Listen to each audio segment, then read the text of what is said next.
Ìbàlọ́wọ́ aláṣẹ bíi táwa yìí ọ̀gá tiwa ìgbé ilé gbogbo Kánò gbogbo Kaduna ẹ káàbọ̀ láti Kaduna #1 gbogbo lé Alhaji Suraju kúkálẹ̀ ọ̀gá mi mo recognize bẹ́sẹ̀ ìyànnà jùmọ̀ká sí ọ̀gá tiwa.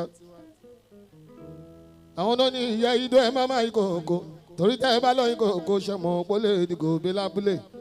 ẹ máa forí sọ mí tó bá ti mú tábà aṣojú Ọ̀gá-nla kì í ṣe orin àná Mr. Javi mo ti mẹ́nu ẹ̀ ti pẹ́. ó ti gòkè iná Musami talent ọmọlógún ọ̀rọ̀ ẹ̀ náà sọ lọ ò ní wàlẹ̀ mọ́ láéláé. mo tiraka láti jẹ́ nìyàn ìgbìyànjú mi ló jẹ́ kí n pàdé ẹni bí ẹni tó bá mi dá sọ̀rọ̀ mi. tó rán sí mi gẹ́gẹ́ bí àǹgẹ́lì mi rí entertainment olùgbàyè wá sí mi ọkọ̀ Yétúndé bàbá rí yànnà àjọṣe wa Ọlọ́run má jẹ́ kó bàjẹ́ ọba tó fi ìfẹ́ sọ wá pọ̀ máa fi bí inú ẹ̀sùn wa ká Ọlọ́run rí yànnà kò sọ̀rọ̀ kó má ṣe bẹ́ẹ̀ rí o aláàánú èèyàn òrè kan yókù tí mo fẹ́ kó ṣe fún mi báyìí. èmi náà fẹ́rẹ̀ mọ kàrẹ́ Sáúndí lọ́dún tó ń bọ̀ ọ̀gá wa. mo mọ̀ pé Ọlọ́run bá máa ṣe ẹ̀yin náà máa ṣe yẹn bàbá olóyè mọ̀ríà ó sì kú kálẹ̀ ìdòwò. ọ̀rẹ́ mi lábá àti ọ̀mùgún Emessy fans lọ́wọ́ àdéṣe tùpá tó dùn ló sọ̀rọ̀ àlùjọ.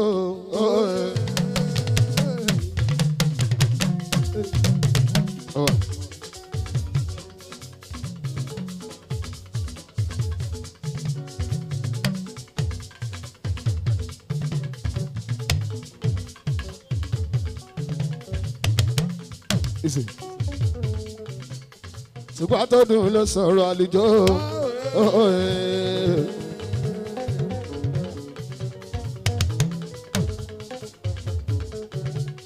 Tùpá tó dùn ló sọ̀rọ̀ àlùjọ. ẹ̀yin ẹgbẹ́ mi o ẹ̀yin ẹgbẹ́ mi sọ̀lù tó dùn yín kálẹ̀ ẹ̀yin ẹgbẹ́ mi sọ̀lù tó dùn yín kálẹ̀.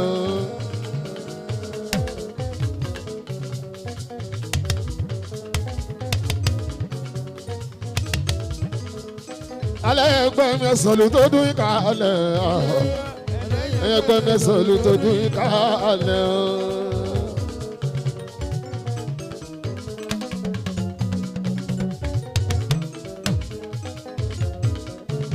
aṣojú Emessy mọ́dé ẹ̀bùrìn lọ́wọ́ lóko ọdún ní mi ó èmi ò ti ṣàìmọ̀ fẹ́ni bọ́ọ̀dù nígboro ẹni lọ́wọ́ mọ̀ mi bóyá ẹ̀ ṣẹ̀ṣẹ̀ dé ọlọ́wọ́ yìí sí Fuji àríkọ́ èmi ò fi jáde.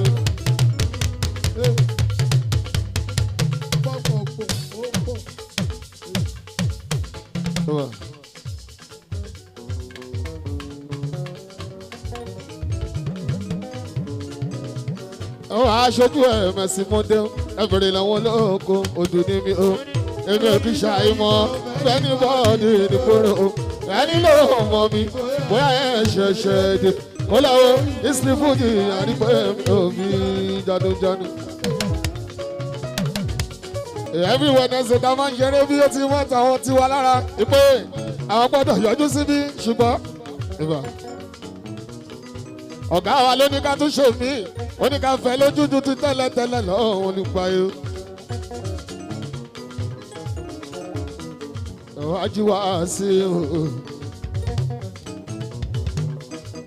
Wàsíù tó ń jẹ́ Fàtáì.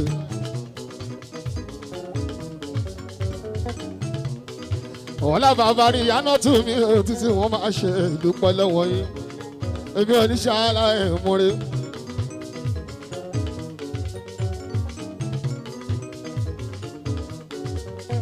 ó dá ká máa wó èèyàn pàtàkì ká máa bá tò ká máa bá rìn nínú ayé yìí. ìwọ tó bá láwọn wèrè ni wọ́n fẹ́ máa bá ṣe. tó bá láwọn síwọ̀n ènìyàn àwọn síwín àwọn wèrè tọ̀lé ọ̀lẹ̀ ẹ̀p ni wọ́n fẹ́ máa bá ṣe Musibau dàbí ojú kan ló máa wà bí omi adágún.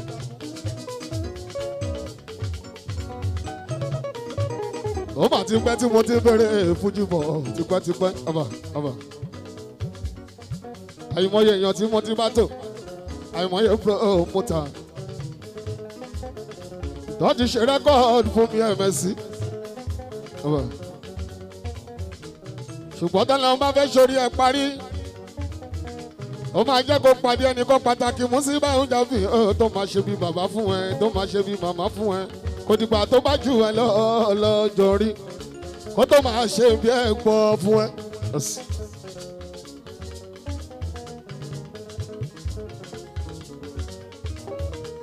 kò dìgbà tó bá jù ẹ lọ́jọ́ rí kó tó máa ṣe bí dádì fún ẹ bàbá mọ́rí ẹ. ó máa ṣe orí mi ó ṣe ẹlẹ́dà mi ó tó jẹ́ kí pàdé Aláàjì Wàsíù nínú ayé mi ó. gbogbo ọba wọn yàtọ̀ ìṣòwò tá a fi ń gbóná gan lọ́wọ́ yìí ó yàtọ̀ irinṣẹ́ tá a kó lọ sápò lọ́wọ́ yìí ó tún ti yàtọ̀ Musibau dàbí gọrin. ọlọ́lọ́hún màmá ni ó wọ́n láwá sí o. onílù mi ló sọ bẹ́ẹ̀ ó ní òní tẹ́ òní tí òní fàṣọ àbùkù bóra lágbọ́rọ̀ ọlọ́run ọ̀gá tiwa. tó bá lòun fẹ́ ṣe gbá fún wa tó bá lòun fẹ́ ṣàgbọ̀ fún wa tíyàwó ẹ̀ bá nírọ́ ó gbọ́dọ̀ ṣe é. ó ti dájú Musibau kó máa gbọ́ ni. tòró lásìkò kan táwọn obìnrin tó máa ń jẹ́ ọkọ wọn tó bá jí lọ́wọ́ gbà yẹn tó bá sọ fún ipò ọmọ Emessy yìí ó gbọ́dọ̀ ṣe fún. aláyé ò ní dáhùn ó ṣe kan Yétúndé ayé tí màmá gbogbo tèlé dáwọ́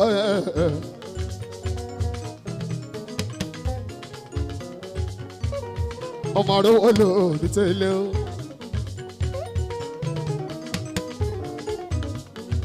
ẹ ṣe bẹ́ẹ̀ lé wa dànù bẹ́ẹ̀ sọ pé báwo ni tiwa ṣe jẹ́ tẹ̀yìn náà ní bàjẹ́ o. ẹ̀yin tẹ́ ẹ̀ rí wa tẹ́ máa ń pọ́n wá lé o àwa kọ́lẹ̀ ń pọ́n ilé Ọlọ́run ọba ni.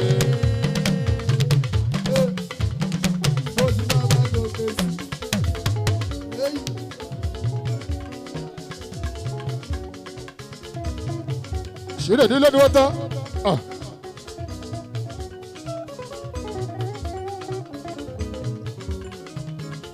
ẹ ṣe kan ṣínú ẹbí kọ̀ǹpútà ẹ ṣe gbogbo ìgbà Musibau dàbí àdúpẹ́ lọ́wọ́ yìí o.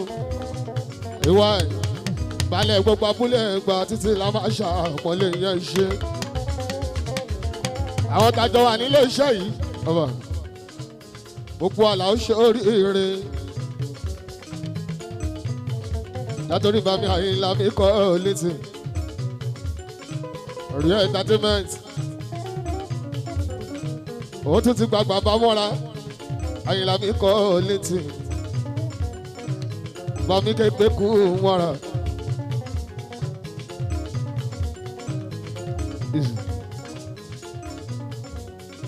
bàmí Àyìnlá mi Pasuma ọmọdé tọ́lá mi Pasuma. Mami aláwo mi máa lẹ́ka.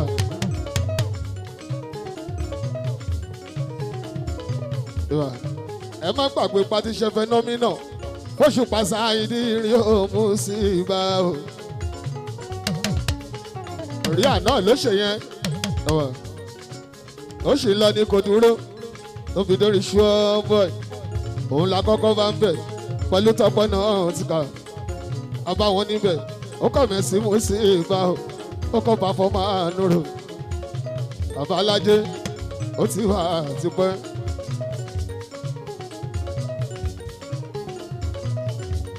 àṣesíkà tó jẹ́ mi àláyọ̀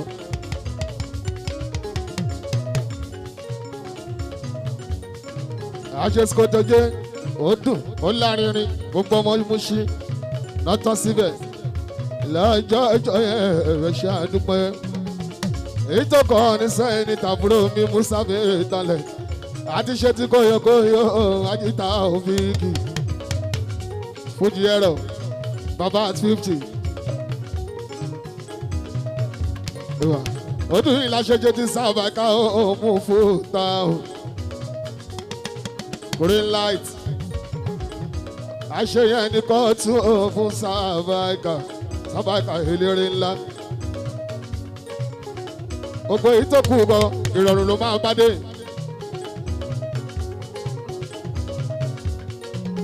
àṣetàkàṣọ mú tí ó nírọ̀rùn jáfi Emessy akọrin ọba ẹ̀yin tá ẹ̀ rí wa tẹ́ máa ń pọ́n lé o abọ́lẹ̀ ń pọ́n lé ọlọ́run ọba ni.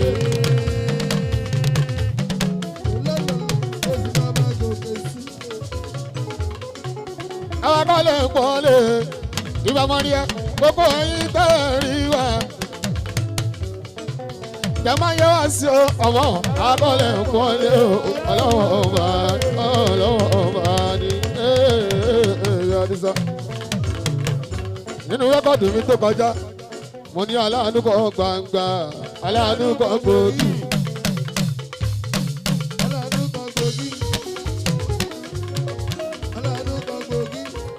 aláàánú kọ́ gbangba aláàánú kọ́ gbòógì tó máa ràn mí lọ tó máa fà mí gòkè tó máa ràn mí lọ tó máa fà mí gòkè.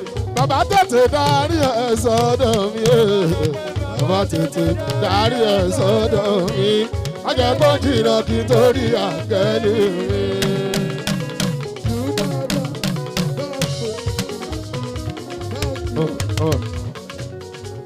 Bàbá tètè darí ẹ̀ sọ́dọ̀ mi bàbá tètè darí ẹ̀ sọ́dọ̀ mi ajẹ́pọ̀ jìnnà. Èdè tẹ́mi bá ti pẹ́ ti pẹ́.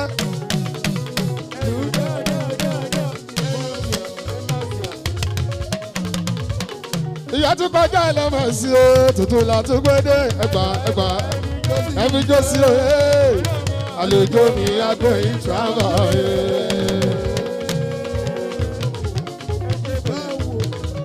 Èdè tẹ́mi bá ti pẹ́ ti pẹ́.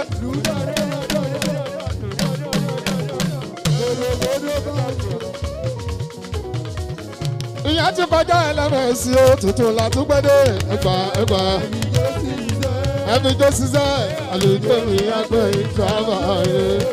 Ọmọ ọba tún gbà wá dá àlejò ó dá tún gbà wá dá àlejò òyì tún gbà wá dá ẹ̀yìn tèmi ẹ̀ jájò àlàyé tún gbà mí tó lé àlejò gidi.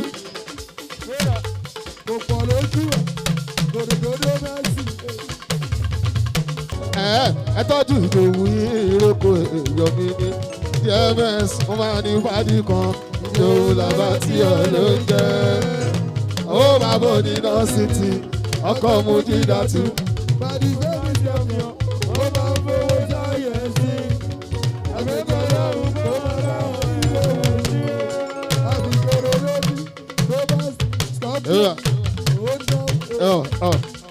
Olóhùn kọ́kọ́ lè yan olùpàyè. Èèyàn ti ta ló la bá tí ọ̀hún àwọn olùpàyè ta ló náà kọ́. Èèyàn ta ló la bá tí ọ̀hún máa wà. Olùpàyè ti tọ́ káyé ayé. Kó sì fi dáadé káwọn dá wá sí òun mọ́. Ó dẹ̀ ṣe ìdájí ló mú mi dó. Ó ṣe ọ̀rẹ́ dídú fẹ̀mí scorpion ló ń náwó lọ. Ọ̀rẹ́ mi òyìnbó ni màálùú mo dídì o. Scorpion àwọn ògúnnukó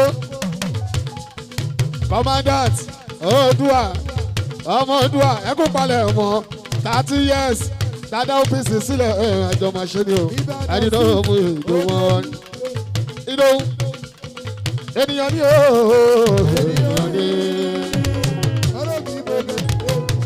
àwọn táwọn bá lè ga o táwọn bá lè ga àwọn bá lò ó àwọn tó ké àkókò gbàmí Scorpion ènìyàn ní ènìyàn ló ń bẹ lẹ́yìn orò tó fi ké ènìyàn ló ń bẹ lẹ́yìn ọ̀rọ̀ ìdòwò èèyàn ló ń bẹ lẹ́yìn jábì ìdòwò fi kú. Lábí Scorpio ló ń bẹ lẹ́yìn jábì ìdòwò fi kú.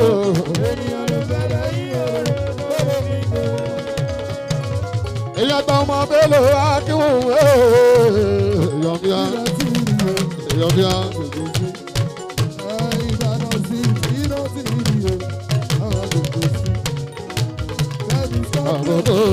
Báyìí ló bùrẹ́ ìdòwò. Ọ̀rẹ́ mi bàbá oníná city àti Fẹ́mi Scorpio òyìnbó ni màálù odidi.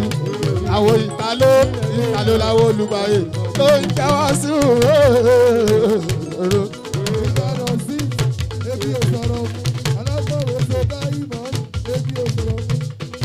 Ó ṣe adé ìdòwú ọlábàbò oníná city ìtàló kú kalẹ̀ ìtàló wa.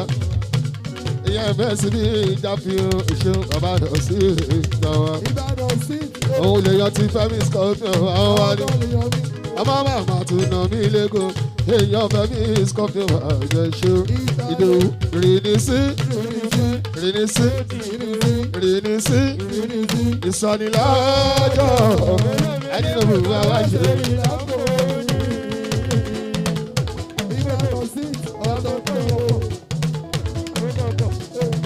Ìrìnìsí ọlásùwọ̀n ìrìnìsí ìsọ̀nìlọ́jọ́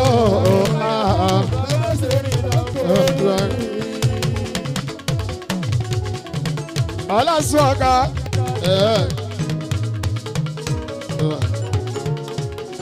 ó yà sọ pé Mr. Tọ́kàndù olùgbàyè wá sí ọkọ̀ tí yé túnde Tọ́kàndù àbárí ìyànà tù tó bá sọ̀rọ̀ á ṣe bẹ́ẹ̀ tó bá sọ̀rọ̀ á ṣe bẹ́ẹ̀ tó bá wọnú ayé ẹ̀wọ̀n á dúpẹ́ ṣáà èyí tó bá wọnú ayé ẹ̀wọ̀n á ṣògo.